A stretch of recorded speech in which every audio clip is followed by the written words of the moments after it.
अस्सलाम वालेकुम, क्या हाल है। अदील चाचू एक बार फिर से आपकी खिदमत में हाजिर है और उम्मीद करता हूँ कि आप लोगों के रोज़े बहुत से गुजर रहे होंगे। भाई रमज़ान का मिड हो चुका है, बल्कि अब तो हम रमज़ान का कहना चाहिए ना कि उसके दूसरे हाफ़ में अब दाखिल हो चुके हैं और अब तो कुछ थोड़ी बहुत ईद की तैयारियों का भी ज़ोर या कुछ शोर सुनने में आ रहा होगा। लेकिन चलें जी, जहांनामा में आज जो हम बात करने वाले हैं वो हम बात करेंगे आज की तारीख के हवाले से, यानी 7 अप्रैल। 7 अप्रैल हर साल अक़वाम मुत्तहिदा की तंजीम है वर्ल्ड हेल्थ ऑर्गेनाइजेशन, वो वर्ल्ड हेल्थ डे के नाम से मनाती है। वैसे मैं जिस स्कूल में पढ़ा करता था, हमदर्द पब्लिक स्कूल, जो कि हकीम मोहम्मद सईद साहब उसके उसके बानी थे। हकीम साहब ख़ुद सेहत के शोबे में पाकिस्तान में बहुत बड़ा नाम था। तो हमारे स्कूल में बाकायदा एक फ़ंक्शन हुआ करता था, उसको हेल्थ कॉन्फ्रेंस कहा जाता था, जिसमें ना सिर्फ हमारे स्कूल बल्कि और बाकी स्कूलों से भी बच्चे जो है वो आके पार्टिसिपेट करते थे। बल्कि एक दफ़ा तो याद है कि एक इंटरनेशनल हेल्थ कॉन्फ्रेंस हुई थी जिसको मैंने ही उसकी मेज़बानी की थी। बहुत छोटा होता था उस वक्त मैं, लेकिन उसमें दुनिया भर के बहुत सारे और ममालिक से भी जो हैं वो वफूद ने शिरकत की थी। बट बहरहाल वो बात अपनी जगह।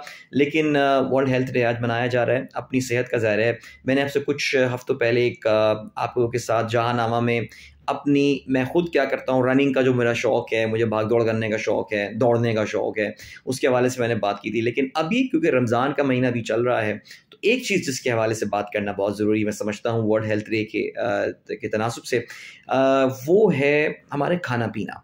बिकॉज़ रमज़ान में, वैसे कहने को तो रमज़ान में हम रोज़ा रखते हैं, लेकिन जो हमारे पास खाने वाला टाइम होता है ना, उसमें तो हम ऐसी कसर पूरी कर देते हैं कि कसर क्या पूरी करते हैं कि उससे कहीं नेक्स्ट लेवल पे ही जो है ना, वो अगले कोई दर्जे पे जाके हम बैठ जाते हैं कि जी पहले इफ्तारियाँ हो रही हैं और उसमें जी फ्राइड आइटम्स हैं, जी तली हुई चीज़ें चल रहे हैं, तो शरबत, चीनी से भरपूर शरबत जो है वो पिए जा रहे हैं।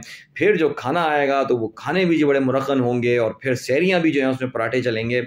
तो फिर होता यही है कि बहुत सारे लोग रमज़ान के आखिर में ये कहते हैं कि जी मैंने तो सोचा था कि अपना वेट कम करूँगा, लेकिन रमज़ान में तो मेरा वेट बढ़ गया है, मेरा वज़न जो है वो बढ़ गया है। तो फिर यही बात जो है ना, मैं असल में बात करना चाह रहा हूँ। जैसे मेरा ख़ानदान इस पिछले कुछ सालों से रमज़ान में बहुत कोशिशें करते हैं कि हम लोग इफ्तारी में हम एक गन्ने का जूस लेकर आते हैं, उसका एक ख़ास जूस बनाते हैं, हम वो पीते हैं और उसके साथ कुछ थोड़े बहुत फ्रूट्स जो हैं वो हम खा लेते हैं, फ्रूट चाट बना लेते हैं और उसमें भी हम शक्कर नहीं डालते कि जी उसको हम अवॉइड करते हैं। थोड़ी देर बाद हम खाना खा लेते हैं और फिर सुबह सहरी में कोई स्मूदी बना लिया या कोई जिसे कहते हैं ना कि फ्रूट दूध और दही में डाल के साथ उसको जो है वो शेक बना लिया और अपनी सहरी जो है वो एंजॉय की। तो कहने का मतलब यही है कि देखिए जी, आपकी सेहत की जहाँ पर बात आती है तो आपकी खुराक सबसे अहम चीज़ होती है। रमज़ान एक बहुत ज़बरदस्त टाइम होता है अपनी खुराक के मामलात को रेगुलेट करने के लिए। ज़ाहिर है मैं जो बातें कर रहा हूँ आपको इतनी अच्छी तो नहीं लग रही होंगी, बिकॉज़ अदील चाचू आपको मना कर रहे हैं मीठा चीज़ें खाने से। अब बहुत से लोग कहते हैं कि जी पकौड़ों के बगैर भी कोई रमज़ान होता है क्या? लेकिन यकीन जानिए, पिछले 2 रमज़ानों से मैं पकौड़ों के बगैर गुज़ारा कर रहा हूँ और ज़िंदगी सही गुज़र रही है, कोई उसमें फ़र्क नहीं पड़ रहा।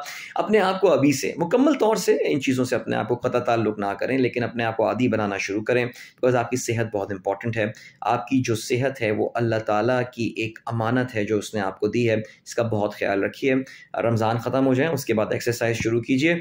मैं रमज़ान में एक्सरसाइज़ का ब्रेक लेता हूँ, वर्जिश से मैं थोड़ा-सा ज़रा दूर रहता हूँ, रोज़े में ज़रा थोड़ा-सा मुश्किल हो जाता है, लेकिन खाना जो है उसका बहुत एहतियात करते हैं, बहुत ख़्याल करते हैं। थोड़ा बहुत वीकेंड में चलता है, कुछ बाहर जाके इफ्तारी हो सकती है, डिनर हो सकता है, लेकिन आम दिनों में बाकी 5-6 दिनों में अपने खाने का बहुत ख़्याल रखिए। अपने आप को मीठी चीज़ों और तली हुई चीज़ों से दूर रखिए।